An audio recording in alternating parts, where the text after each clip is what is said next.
কেমন আছো? হয়তো ভালো, আবার হয়তো ভালো না। তোমার জীবন সঙ্গী সে কেমন আছে? ভালো। সে কি আমার মতোই তোমাকে কেয়ার করে? বাদ দাও না এইসব কথা। তোমার কি অবস্থা? তুমি কেমন আছো? বেঁচে আছি এতটুকু জানি, ভালো কি মন্দ সেটা জানি না, কিন্তু এতটুকু মনে আছে সেই দিনের পর থেকে মুখের হাসিটা হারায় ফেলছি। তোমার জীবন সঙ্গী কেমন আছে? সে অনেক ভালো আছে। সে সবসময় আমাকে আগলায় রাখতে চায়, তার বুকে ঠাঁই দিতে চায়, কিন্তু প্রকৃতি আমাকে তাকে সুখে রাখার শক্তি দেয় নাই। তবুও সে আমাকে অনেক ভালোবাসে। একটা মেয়ের ডিভোর্সের পরে তার সব থেকে বড় শত্রুকে জানো? তার নিজের পরিবার, তারপর সমাজ, তারপর সে নিজেই।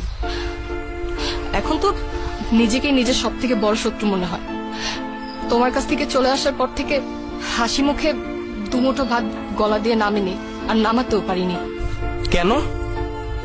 যার কাছে গেছিলা, যে তোমাকে আমার থেকে বেশি ভালোবাসা দিছিল, তার ঘরে উঠো নাই?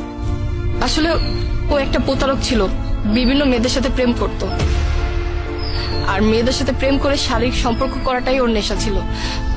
ও একটা ফালতু ছেলে। ওর প্ররোচনায় পড়ে আমার সুন্দর সংসারটা নষ্ট হয়ে গেল। ও, রায়হানের কি খবর? ও কেমন আছে? ওরা তো আমার কাছ থেকে ছিনায় নিয়ে গেছিলা। ওর কি মনে পড়ে আমার কথা? ভালো আছে, হ্যাঁ, তবে মাঝে মধ্যে বলে বাবা আসবে না। তখন তুমি কি বলো? বাদ দাও এসব কথা। তুমি তো আমাকে সময় দিতে না। আমি ভাবতাম তুমি মনে হয় আমাকে ভালোবাসো না, অন্য কারোর সাথে তোমার সম্পর্ক আছে। তুমি তো আমাকে বিকালে নিয়ে ঘুরতেও যেতে না। আমার তখন মনে হতো যে তুমি হয়তোবা আমাকে সময় দিতে চাচ্ছ না। আমি কতটা নির্বোধ ছিলাম।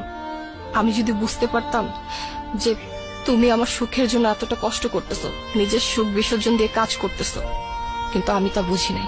আমি সবসময় নিজের কথা চিন্তা করছি। আমার তখন নিজেকে অনেক একা একা মনে হতো।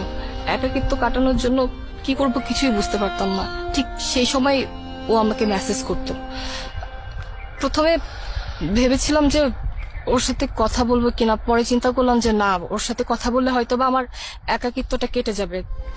প্রথমে ওর সাথে বন্ধুর মতো কথা হয়, তারপরে বন্ধুত্ব থেকেই প্রেম। তুমি তো আমাকে কখনো সন্দেহই করতে না, কিন্তু হঠাৎ করে একদিন তুমি আমাকে সন্দেহ করলে, আর সেই বিষয়টা নিয়ে তোমার সাথে রাগ করে বাপের বাড়ি চলে যাই।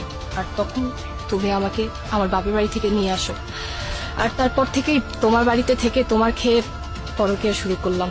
কিন্তু তার ফলাফল তো আজকে দেখতেছই। সেই দিন তো কোর্টে কেস তুমি জিতে গেছিলা, আমি হাইরা গেছিলাম। তোমার কাবিনের 5 লক্ষ টাকা তো আমি তোমাকে দিয়ে দিছিলাম। ওই টাকা দিয়ে যদি কিছু করতা, ছেলেটাকে নিয়ে তো ভালো থাকতা। উপরওয়ালা কাউকে ঠকায় না। সেদিন আমি জিতলেও উপরওয়ালার কাছে আমি হেরে গেছি। উপরওয়ালার বিচারে তোমার দেওয়া কাবিনের 5 লক্ষ টাকা নিয়ে রাসেল পালিয়েছে। রায়হান এখন কোন ক্লাসে পড়ে? ক্লাস 1-এ। স্কুলে ওর বাবার নাম কি দিছো? মুন্না। ও, থ্যাংক ইউ।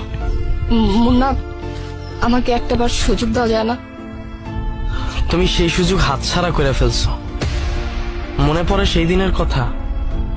আমি তোমার পা পর্যন্ত ধরছিলাম আর বলছিলাম রাসেলকে তুমি ভুইলা যাও। আমি তোমাদেরকে একসাথে একটা রুমেও দেখছি, কোনো রিয়েক্ট না করে তোমাকে বলছি আমি সব ভুইলা যাব, তাও তুমি আমার কাছে চলে আসো। আমি যখন রাসেলকে হুঁশিয়ার করলাম, তোমরা আমাকে মারার প্ল্যান করলা। শেষমেশ আমার উপর নারী নির্যাতনের মামলা দিয়ে কোর্টে উঠায় অপমান করলা। আর এখন তো আমি বিবাহিত, এই সুযোগ আর নাই। যদি পারো আমাকে ক্ষমা করে দিও। ক্ষমা করে দিছি তোমাকে অনেক আগেই। তোমার উপর আমার রাগও নাই, অভিমানও নাই। আসলে এটা আমার ভাগ্যে ছিল তো।